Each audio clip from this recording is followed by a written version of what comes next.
की आत्मा और जादुई रंगीन चीते। सोनपुर नामक जंगल में सभी जानवर बहुत ही प्यार से रहते थे। उनका राजा सिम्बा शेर बहुत ही दयालु और न्यायप्रिय था।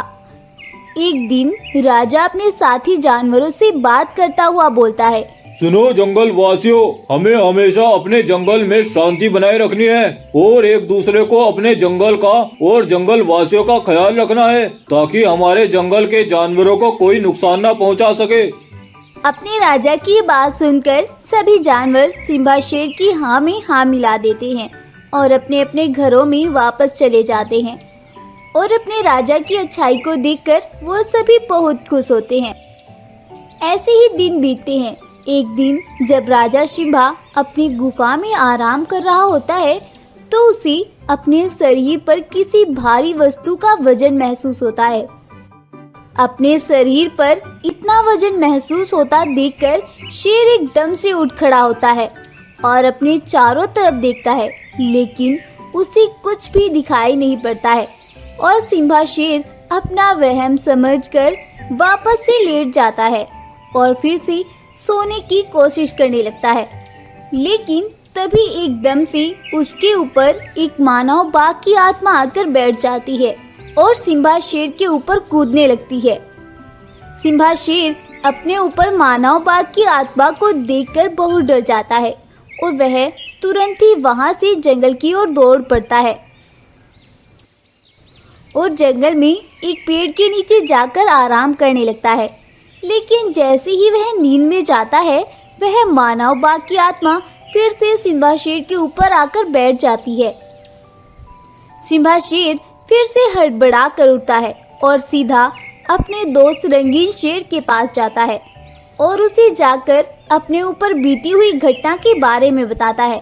सिम्बा शेर की बात सुनकर उसकी दोस्त की पत्नी सालनी बोलती है, अरे सिम्बा भाई, मुझे तो लगता है कि तुम्हारे ऊपर किसी भूत का साया है जो कि तुम्हें इतना परेशान कर रहा है। अरे शालिनी बहन, लगता तो मुझे भी यही है, लेकिन अब मैं क्या करूं? तुम ही मुझे कुछ बताओ। मैं तो सुबह से उस आत्मा से परेशान आ चुका हूं। सिम्बा भाई, हमारे जंगल में एक जादुई रंगीन चीतों का झुंड रहता है। तुम चाहो तो उनके पास चले जाओ और वो तुम्हारी जरूर मदद करेंगे। सालिनी शेरनी की बात सुनकर सिम्बा शेर तुरंत ही उन रंगीन चीतों के झुंड की ओर दौड़ पड़ता है और उनके पास जाकर उन्हें अपनी पूरी परेशानी बताता है। सिम्बा शेर की बात सुनकर चीतों का सरदार बोलता है, अरे सिम्बा, क्या तुमने कभी किसी के साथ कुछ भी गलत किया है? नहीं नहीं, मैंने तो कभी किसी को नहीं मारा है। अरे शेर भाई, मैंने तुमसे ये नहीं पूछा कि तुमने किसी को मारा है या नहीं, बल्कि मैं ये पूछ रहा हूँ कि तुमने कभी किसी के साथ कुछ गलत तो नहीं किया। खैर, अब तुम्हारी इन बातों से वैसे तो मैं सब समझ चुका हूँ, लेकिन फिर भी मैं तुम्हारे मुंह से ये बात सुनना चाहता हूँ। अब तुम जल्दी से मुझे सारी बात बताओ। चीते की ये बात सुनकर सिम्बा शेर बोलता है, वो दरअसल चीते भाई, मैंने एक बार अपने सबसे अच्छे दोस्त बाघ को मार डाला था। वह बाघ हमारे जंगल का राजा था। उसकी राजगद्दी को हासिल करने के लिए मैंने उसे मार डाला था और अपने आप जंगल का राजा बन गया था। लेकिन चीते भाई, मैंने उस दिन के बाद कोई भी गलत काम नहीं किया और न ही जंगल के किसी भी जानवर को कभी परेशान किया है, बल्कि मैं तो उनका बहुत ही ज्यादा अच्छे से ख्याल रखता हूँ।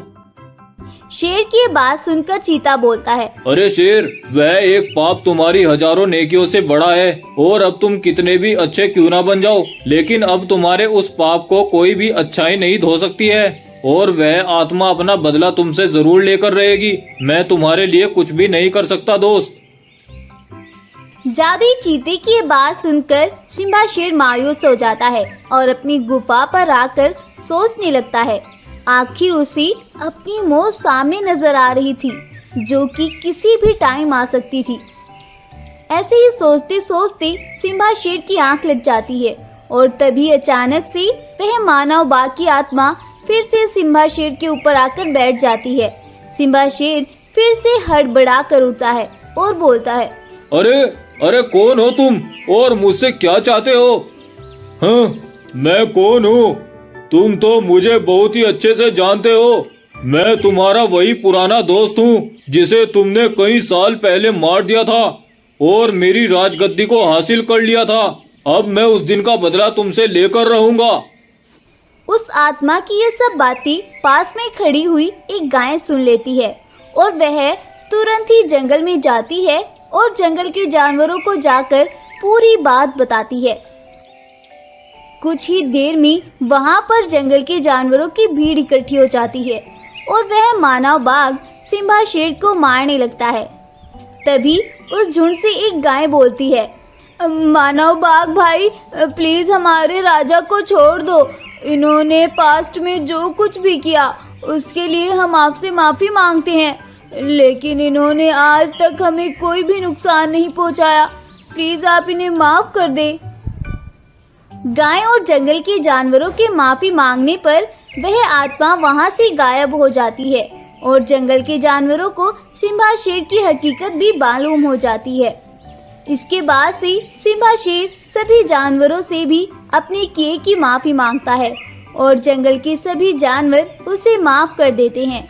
इसके बाद से वो सभी फिर से मिलजुल कर उस जंगल में रहने लगते हैं।